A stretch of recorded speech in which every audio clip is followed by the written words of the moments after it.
The signal arrived without warning. At first, scientists thought it was just another strange radio wave from deep space, but when the pattern repeated at precise intervals, they knew it was something different. The world's top researchers and artificial intelligence systems worked together, trying to decode the message. Days passed before they finally understood. The message was not a greeting. It was a countdown. Panic spread. Governments around the world held emergency meetings. Military forces prepared for the unknown. Telescopes and satellites turned toward the signal source, deep beyond Neptune. Then they saw them. Massive objects, larger than any human-built spacecraft, moving steadily toward the solar system. Their dark shapes absorbed light, making it hard to see them clearly. They did not send messages. They did not respond to any signals. They simply kept coming. At first, people hoped they would pass by. Some believed they were travelers who meant no harm. Others feared the worst. Then the attacks began. The first place to go silent was the research station on Europa, Jupiter's icy moon. One moment, it was sending routine reports. The next, all signals stopped. A deep space drone captured one final image before its transmission was lost, a bright, cutting beam of energy slicing through the ice. And then, nothing. One by one, human outposts in space fell. The mining stations in the asteroid belt, the listening posts near Saturn, the small colony on Titan. Gone. No distress calls. No survivors. The truth was now clear. Whoever these visitors were, they were not peaceful. They were not here to communicate. They were destroying everything in their path. The world had little time to act. Leaders of Earth's most powerful nations joined forces. Scientists rushed to study the enemy from the little data they had. Engineers worked to modify old ships for battle. Soldiers and pilots prepared for a war unlike any in human history. In the darkness of space, the enemy kept advancing. Humanity had always wondered what first contact would be like. Now, they had their answer. It was not first contact. It was the beginning of a war. The first battle began before anyone on Earth even saw the enemy. Humanity's warships, hastily assembled and launched from Earth and Mars, moved to intercept the alien fleet near the edge of the solar system. They were outnumbered, outmatched, and flying into a battle they barely understood. Still, they had no choice. If they failed here, there would be nothing left to protect. The fleet was made up of old military ships, converted freighters, and space stations turned into makeshift defense platforms. Pilots and gunners had trained for years, but not for this. They had expected a war between nations, not against an unknown force from the stars. Then, the enemy opened fire. A beam of energy shot from one of the alien ships, striking the human cruiser. There was no explosion, just a flash of white-hot light as the ship's hull vaporized in an instant. The crew never had time to scream. More beams followed. One by one, human ships were wiped out before they could even return fire. Panic spread through the fleet. Some ships tried to turn back, but there was nowhere to run. The enemy was fast, precise, and merciless. Then something unexpected happened. A human battleship, the UNS Valiant, charged straight at one of the alien warships. It fired all of its remaining weapons, but the alien ship's shields absorbed the blasts without damage. Instead of retreating, the Valiant did something the enemy did not expect. It rammed the alien ship at full speed. The impact was devastating. The alien vessel, never designed for such reckless aggression, tore apart from the force of the collision. For the first time, one of the enemy's ships was destroyed. It was a small victory, but it proved something important. The aliens were not invincible. With renewed determination, the human fleet fought back. They launched swarms of missiles, unleashed railgun fire, and even sent out drones packed with explosives. The enemy's energy shields held against most of the attacks, but they were not perfect. When overwhelmed, they flickered, leaving weak spots that human gunners quickly exploited. The battle raged for hours. Ships on both sides burned. Wreckage floated through space. Earth's defenders suffered terrible losses, but the enemy was also bleeding. Then, as suddenly as they had arrived, the alien fleet began to pull back. They had won the battle, but it had cost them more than they had expected. Humanity had not been crushed in a single strike. The invaders had been forced to regroup. The surviving human ships, battered and broken, limped back toward Earth. Their victory was small, but it gave humanity something precious: time. The war was far from over. The enemy would return, stronger than before. But now, humanity knew one thing for certain: they would not go down without a fight. The enemy was regrouping, and humanity knew they wouldn't stay away for long. The first battle had cost them dearly, but the invaders were far from defeated. Now their ships were moving again, this time toward Mars. Mars was humanity's first real colony, with underground cities, research stations, and a growing population. It was also the last major line of defense before Earth. If Mars fell, Earth would be next. The defenders had little time to prepare. The surviving warships from the first battle limped into Martian orbit, where shipyards worked day and night to repair them. Factories on the surface turned every available resource into weapons. Missiles, railguns, and even crude space mines made from old cargo ships packed with explosives. Soldiers, engineers, and even civilian workers took up arms. They knew they were outgunned, but they had one advantage: the enemy didn't understand them. The alien fleet arrived in force, emerging from the darkness like ghosts. There was no warning, no communication, only the sight of their enormous warships blocking out the stars. Then they attacked. Energy beams rained down on Mars, scorching the surface and shattering defense platforms. Orbital stations exploded like firecrackers. Human warships rose to meet the enemy, knowing they wouldn't all make it back. But this time, humanity was ready. Instead of fighting head-on, they fought smart. Small fighter squadrons weaved between enemy ships, dodging their slow-tracking weapons and launching precision strikes at weak points. Massive railguns hidden beneath Mars' surface fired at full power, launching metal slugs at incredible speeds. The alien shields flickered and cracked under the relentless bombardment. Martian engineers had also prepared a deadly surprise: hijacked enemy technology. Using scraps from downed alien ships, they had built jamming devices that interfered with the enemy's targeting systems. Suddenly, the invaders weren't so unstoppable. Despite their efforts, the defenders were still being pushed back. One by one, human ships were torn apart. The orbital defenses were failing.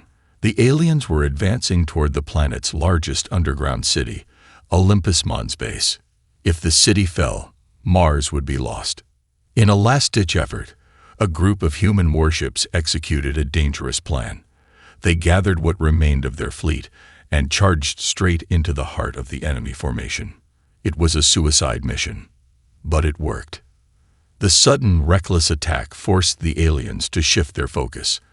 As the human ships crashed into the enemy fleet, overloaded reactors and warheads exploded, tearing through the invaders.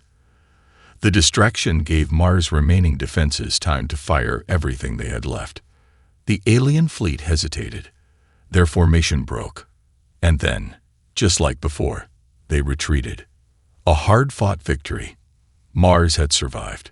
The battle had cost thousands of lives, but humanity had proven something once again. The enemy could be beaten. As the remaining defenders gathered their dead and rebuilt what they could, one thing was clear: the war was far from over. Earth was still in danger, and the enemy would return, stronger than ever. But now, humanity had something the invaders never expected: hope. The battle for Mars had been a victory, but it had come at a terrible cost. Hundreds of ships were destroyed, thousands of soldiers and civilians were dead, and the surface of the red planet was scarred with craters and wreckage. But for the first time since the war began, humanity had something priceless: a captured alien ship. During the chaotic final moments of the battle, one of the enemy vessels had been crippled instead of destroyed. Its engines were dead, its shields broken, and its crew, whatever they were, had stopped fighting. The wreck drifted in orbit above Mars, surrounded by human warships. This was an opportunity humanity couldn't afford to waste. A team of scientists, engineers, and special forces operatives boarded the alien craft. Their mission was simple: find out everything they could. Inside, they found a ship unlike anything they had ever seen. The walls pulsed with a faint glow, as if the ship itself was alive. Strange symbols covered the corridors, and a low hum echoed through the empty halls. There were no buttons, no control panels, and no signs of a bridge. Then they found the crew, or what was left of them. Twisted, insect-like bodies lay scattered throughout the ship. Some were still strapped into strange, organic-looking seats. Others were slumped against the walls, their exoskeletons cracked. It was as if something had killed them all the moment the ship lost power. The scientists worked quickly, scanning everything, collecting samples, and downloading whatever data they could. But the deeper they went, the clearer it became. This was not just a warship. It was something else. Back on Mars, researchers pored over the data. The ship's technology was beyond human understanding. But there was one discovery that changed everything. The aliens were not piloting their ships. They were the ships. The vessels weren't just machines. They were living organisms, grown and controlled by the creatures inside them. When the ship was damaged beyond repair, its crew had died with it. It was as if their ships were extensions of their own bodies. But there was something even more terrifying. Buried deep within the ship's memory banks was a transmission log. It wasn't just receiving orders, it was sending them. Humanity had believed the alien fleet was an invasion force, but in reality they were just scouts. The real invasion hadn't even begun yet. The news spread quickly. Earth's leaders knew they had little time before the true enemy arrived. Factories worked day and night to produce new weapons. Engineers studied the alien ship, hoping to find weaknesses. Scientists experimented with captured technology, looking for a way to fight back. The next battle wouldn't be about survival. It would be about striking first. For the first time since the war began, humanity had a plan. They weren't going to wait for the enemy to return. They were going to take the fight to them. Humanity had always been on the defensive. Every battle so far had been a desperate struggle to survive. But now, for the first time, they had an advantage. They knew where the enemy came from. The captured alien ship had contained star charts, hidden deep within its organic memory banks. It took weeks to decipher them. But eventually, scientists pinpointed a location, a distant system on the edge of the galaxy. It wasn't their homeworld, but it was an important stronghold, a place where their fleets gathered before launching attacks. If humanity wanted to survive, they couldn't wait for the enemy to return in full force. They had to strike first. Every remaining human warship, from Earth's orbit to the Martian docks, was prepared for battle. The ships were upgraded with what little they had learned from the alien wreck: shielding, weapons, even modified energy dampeners to disrupt the enemy's targeting systems. It wasn't much, but it was enough to give them a fighting chance. The fleet was led by Admiral Catherine Reyes, a veteran commander who had survived the Battle of Mars. She knew this mission was a gamble. They were flying into enemy territory, outnumbered and outgunned. But humanity had no other choice. As the fleet prepared to leave, a message was broadcast across Earth and Mars. We do not know if we will return, but we fight today, not just for our survival, but to show them that humanity will not be conquered. If this is our last stand, then we will make it one they never forget. With that, the ships activated their jump drives and vanished into the void. The journey was long, but when the fleet arrived, they found exactly what they had feared: an armada of alien warships, even larger than the one that had attacked Mars. Their fleet was gathering, preparing for an invasion. If humanity had waited even a few more weeks, Earth would have been wiped out. There was no time for hesitation. The humans attacked first. Fighters swarmed out of the carriers, launching missiles and railgun slugs at the enemy's outer defenses. The larger warships unleashed devastating barrages, targeting key structures on the planet's surface. At first, the enemy was caught off guard. They had never expected humanity to come to them.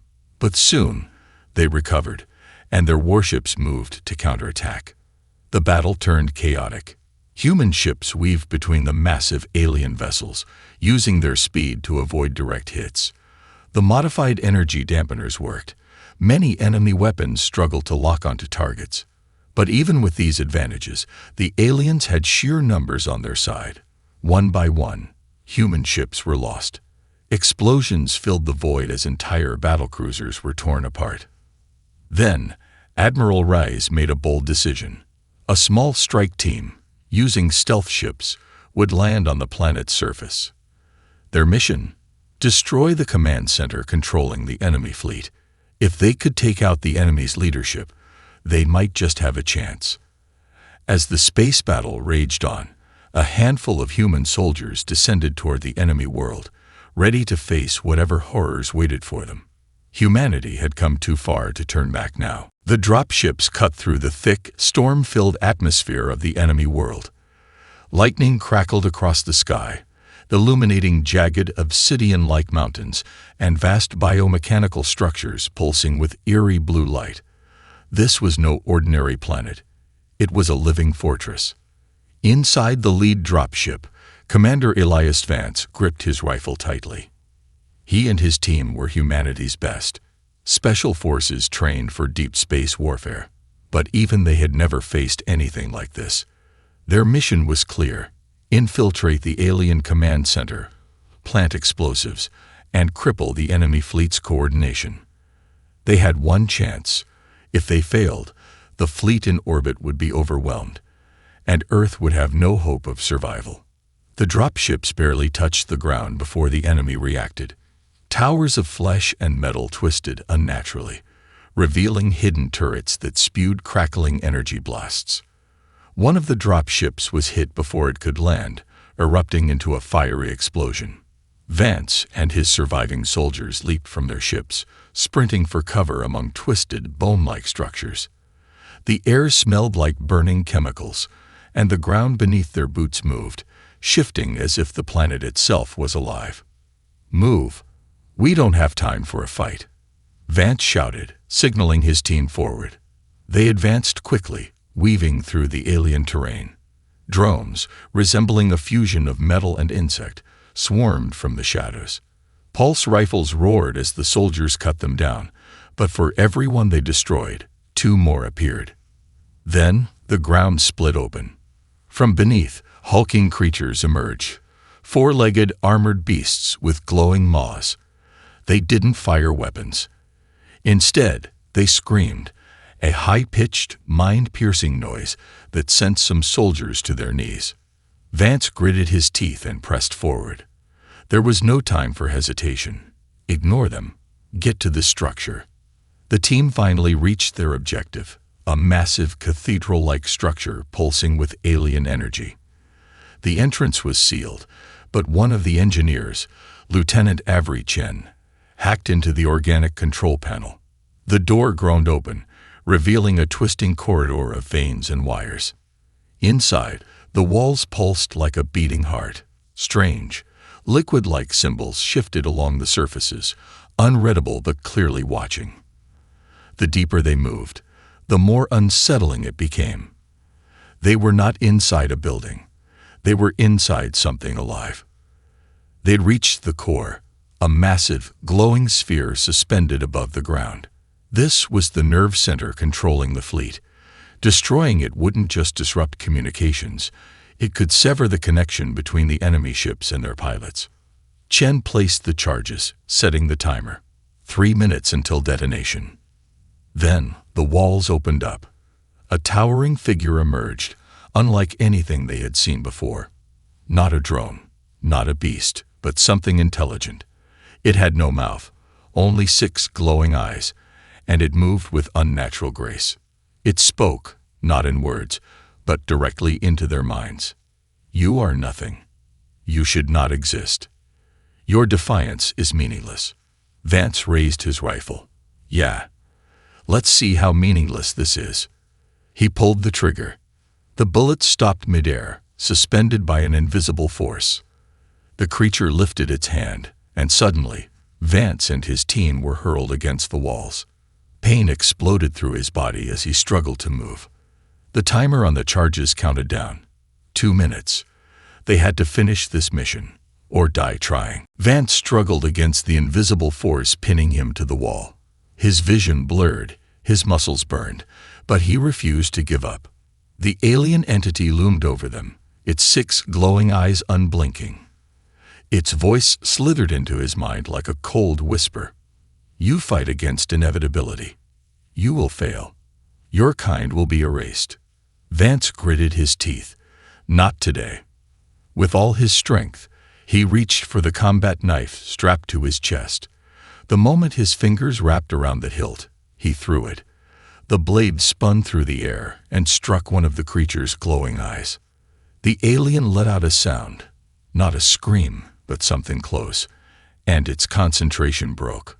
The force pinning the soldiers vanished. Vance hit the ground hard but rolled to his feet. Move. Now. The creature was still reeling from the knife wound, but it wasn't done. With a flick of its hand, the entire room shifted. The walls pulsed violently, and the organic floor beneath them split open, revealing tendrils covered in sharp bone-like spines. The team opened fire, their weapons roaring as they tore into the tendrils. Sparks of blue energy crackled from the alien's wounds, but it kept coming.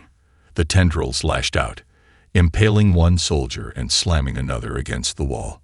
Chen, still crouched near the charges, yelled, 1 minute left. Vance knew they wouldn't survive if they stayed any longer. Fall back. The team rushed toward the exit, firing behind them as the creature pursued. It didn't walk.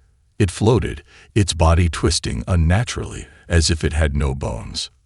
One of the soldiers, Corporal Redding, turned and launched a grenade. The explosion engulfed the creature in fire and smoke, buying them a few precious seconds. They ran. The building shook. The charges were seconds away from detonating. Vance and his team sprinted toward the exit as the walls collapsed around them, fleshy tendrils reaching out, trying to drag them back inside. They barely made it through the doors when, boom, the alien command core erupted in a massive explosion. A shockwave of energy ripped through the area, sending Vance and his team flying. They crashed into the rocky ground as fire and debris rained down. For a moment, everything was silent. Then, a new sound filled the air. Chaos. Above them, the alien warships in orbit reeled as their pilots lost control. Some ships veered off course, crashing into each other. Others simply went dark, drifting aimlessly. The enemy fleet was in disarray. Vance pulled himself up, breathing hard. He activated his comms. Command, this is Vance. The target is down. I repeat, the target is down. A voice crackled through his earpiece. Admiral Reyes. Confirmed. Enemy fleet is breaking apart.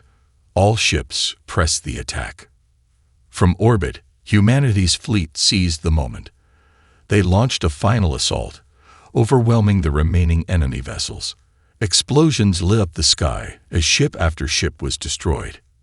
Vance looked up, watching as the once invincible enemy fell apart. They had done it. Humanity had struck at the heart of the enemy and won. As Vance and his team waited for extraction, he noticed something strange. The ground beneath them was shifting. The destroyed command core was collapsing, and something huge was stirring beneath the surface. Then he heard it. A voice, not like the creature they had just fought. This voice was deeper, older, filled with something terrifying. You are not victorious. You have only awakened us. The ground trembled. The war wasn't over. It was just beginning. Vance felt the rumble beneath his feet, a deep primordial tremor that sent shivers up his spine. The alien command center had been destroyed, but instead of dying, the planet itself seemed to awaken. A sound, like the grinding of mountains, filled the air. the rocky terrain split apart, revealing something massive, something alive. The voice echoed again, reverberating in his skull. "You are not victorious. You have only awakened us." Vance barely had time to react before the ground heaved, sending him and his team sprawling. From the depths of the planet, colossal structures, or perhaps creatures, began to rise. They were unlike anything they had seen before, towering monoliths of shifting metal and pulsing veins, stretching toward the sky. The soldiers scrambled to their feet as the first of the behemoths fully emerged. It wasn't a ship, it wasn't a building. It was a god, or something close to one, and it was watching them. "Command," Vance shouted into his comm. "We have a problem. Big one. We need immediate evac." Admiral Ray's voice came through, tense. "We see it, Commander. Dropships inbound, but you need to move." From above, the human fleet was still engaged, tearing through the disoriented alien warships, but the battlefield was changing. The massive structures rising from the planet's surface were affecting the enemy fleet. Warships that had been drifting aimlessly suddenly reactivated, now moving in unison, guided by something new. The true masters of this war had just woken up. Vance and his team sprinted across the collapsing landscape, dodging falling debris and the shifting ground beneath them. More creatures, smaller but no less deadly, emerged from the cracks. Six-legged horrors with bladed limbs and burning eyes. The soldiers fired as they ran, cutting down the creatures, but for every one that fell, two more took its place. Then the dropships appeared, engines roaring as they descended fast. A gunner aboard one of them opened fire, cutting a path through the swarm. "Move it. We're not staying long." Vance and his team leaped onto the ramp as the dropships lifted off, barely escaping as the ground below collapsed entirely, revealing a vast abyss beneath the surface. As they soared upward, Vance turned his gaze toward the horizon. The titanic figures continued to rise, their bodies crackling with an unknown energy. Whatever these things were, they had been buried beneath the planet for a reason. Now, they were awake, and they were looking toward the stars. Back in orbit, the fleet was pulling back. Admiral Rice had seen enough. This battle was over. Humanity had struck a blow, but they had also stirred something ancient. "We need to leave," she ordered. "Now." The surviving warships turned and jumped into hyperspace, leaving the enemy world behind. But they all knew the truth. This wasn't a victory. It was just the beginning of something much worse. In the silence of space, as the fleet regrouped, Vance sat in the troop bay, breathing hard. His team had survived, but what had they unleashed? Admiral Ray's final transmission echoed across the fleet, a message to every human colony and outpost. "The enemy is greater than we imagined. We may have won this battle, but the true war has only begun. We must prepare, for we are no longer fighting for survival. We are fighting for the future of the entire galaxy." The screen flickered, showing the last image from the enemy world. A giant figure, standing amidst the ruins, staring at the retreating fleet. It did not chase them. It simply watched. And waited.